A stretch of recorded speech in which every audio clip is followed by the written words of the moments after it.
Chapter 13. She was outside Lorraine's house. They were bringing a stretcher out. Zoe's mother was on it, eyes closed, face pale, but she spoke. "I forgot my painting. Can you get it? I have to take it with me." They carried her where an ambulance waited. Zoe wanted to get the painting for her mother before they left. She walked through the hospital doors. The elevator was small, a metal grid clapped shut with an echoing crash as she stepped inside. She was trapped. The elevator shook violently as it climbed, slowly, agonizingly slowly. Hurry up, hurry up. She didn't recognize any of the floors it opened on. The lift ground to a halt, but the doors were jammed. Slats began to fall from floor one by one. Fear clenched in her throat. She pounded the metal, begging it to relent. She was going to fall, to crash down, floor after floor, and end up a limp puppet on the basement concrete. The doors opened, but the elevator hadn't quite reached the floor. She struggled for footholds up the brick wall and climbed through the crack, her breath ragged. Blinding white light greeted her. She was on the ledge, high above the street. The ambulance far below was leaving. Don't go. Stomach-wrenching fear would allow her only to crawl on her belly along the edge, clutching its sides against the great, empty, rushing space below. The wind screamed above her. She swung her legs over the ledge. She had to catch up. At first there was nothing except the certainty of plunging death. Great chunks of building began to fly off at her hand's touch. Her toes found wall. Her feet scrambled and slipped. She slid and cried out, expecting to meet the sidewalk abruptly, but found a handhold again. Scraped and gashed, she reached the ground. The ambulance was still leaving. She ran after it. Her legs wouldn't move fast enough, as if the air were thick. Tears ran down her face. Lorraine was beside her, and she offered Zoe's painting. Zoe burst with anger and hit her. "It's all right," Lorraine said. "She's only going to Oregon. You can visit." A wave of relief washed over Zoe.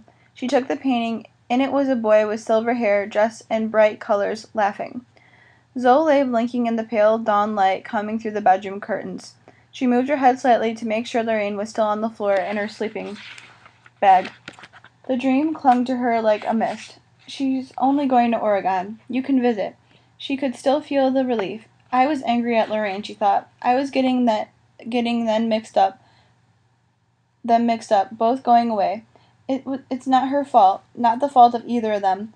I might have been taking it out on her." She studied Lorraine's sleeping face. "I have to memorize it," she thought.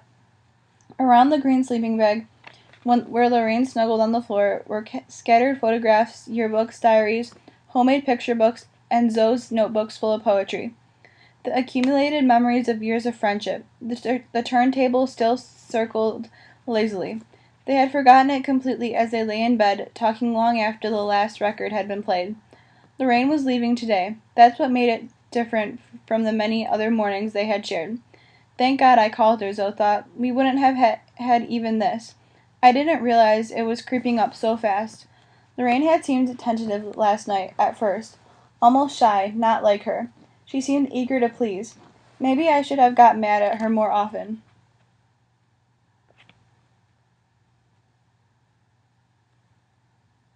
Zoe thought perseveringly, and not let her walk all over me. "You look pale," Lorraine had said once soon after arriving. "You're not ill, are you?" Zoe had smiled at her friend's concern. The attention felt good. "No, it's just things, I guess." "Geese, just things." Lorraine shook her head. "And I thought you were supposed to be the articulate one." But the sarcasm in her voice didn't match the way she behaved. Unsure if she should take her things up, asking to use the bathroom, almost like she'd never spent the night before. "I never thought of her as insecure," Zoe thought. "But I snap at her and she acts like I might dump her for good." Zoe found herself trying to reassure Lorraine in a small way. Dumb things, really, like chuckling as if she said something even slightly funny, or letting her decide what they would make for dinner, and soon Lorraine got her sea legs again. She happily bullied Zoe into helping her concoct a huge pot of spaghetti, and made her eat a large helping of it, all the while complaining of how fat she was getting. "Bull," Zoe said. "You've got a great figure, not like me." Lorraine sniffed. "You might be skinny, but your bra's bigger than mine. You better eat more, otherwise every time you get up you'll fall over from the weight of your tits." They screamed with laughter at this image until they had to wipe tears from their eyes. They were getting ready to clear the dishes away when Harry Sutcliffe came home. Lorraine flirted with him outrageously as usual, and cajoled him into eating too. Stella felt warmed by the way he actually smiled a little, and tucked in with more appetite than she had seen in him for a while. It's Lorraine's, she thought. There's so much life in her. It's catching. Zoe didn't feel as worried as she might have when he excused himself quietly and disappeared to his bedroom with a briefcase of work to catch up on, but he never came out to ask them to quiet down as he might have once. Zoe didn't know whether to be relieved or irritated. She kept on half expecting to hear his voice. They had stayed awake long past the time when things made sense, as if fighting off the inevitable by making the night last forever. They pigged out on chips and dip, listened to records, and giggled at stupid jokes as if they were at a fifth-grade slumber party all over again. Yet there were awkward silences sometimes, when they stayed too close to dangerous ground. Finally, Lorraine tried to talk about her mother. She stumbled over her words. It's not fair. I was just getting used to having to go somewhere else to visit her, and now I'll hardly ever be able to do that even. She cut herself short and messed around with a pile of albums, as if looking for something. So knew it was the specter of her own mother's death between them, stopping Lorraine from venting all of her fears, and she sighed. I sometimes think she's selfish, but she's not really. So realized it is unfair for her. She deserves to feel bad. She's losing her mother too. The last took Zoe by surprise.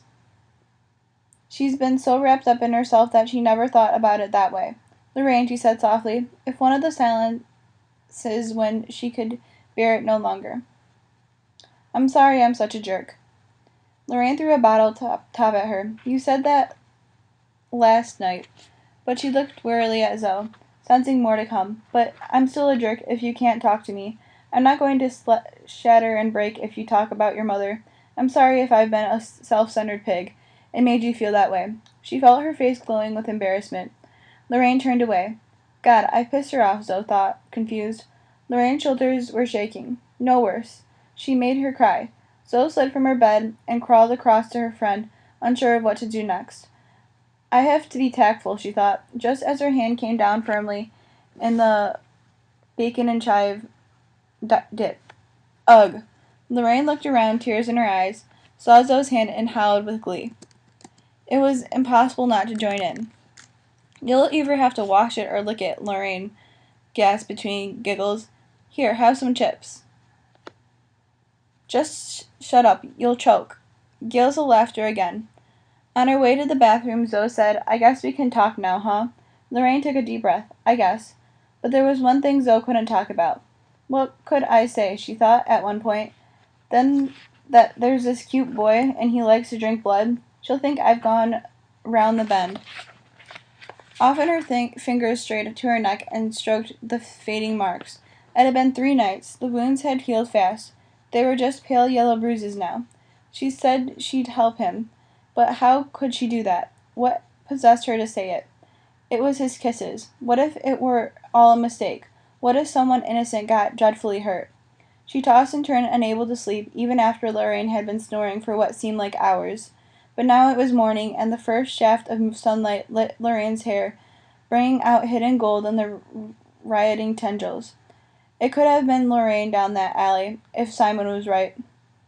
Wasn't that reason enough to help him? She tried to hold on to the moment and push that thought aside. It would always be like this, Zoe thought, hard as a wish. It will never change. This is every morning Lorraine has lain asleep on my floor, and I'll be within those mornings, never ceasing from now on. There's no sad vampire boy with sharp kisses waiting out there in the cold somewhere. Then Lorraine uncurled and her eyelids fluttered. She stretched to grasp the day, and time moved on. It was the last time they would toss for the shower, the last time they would decide together what to wear, the last time Lorraine would snitch a spray of Zoe's favorite cologne, and the last time they would try to outmaneuver each other for the best view in the mirror. Well, it wasn't really. They would visit each other, of course, but somehow that wasn't the same.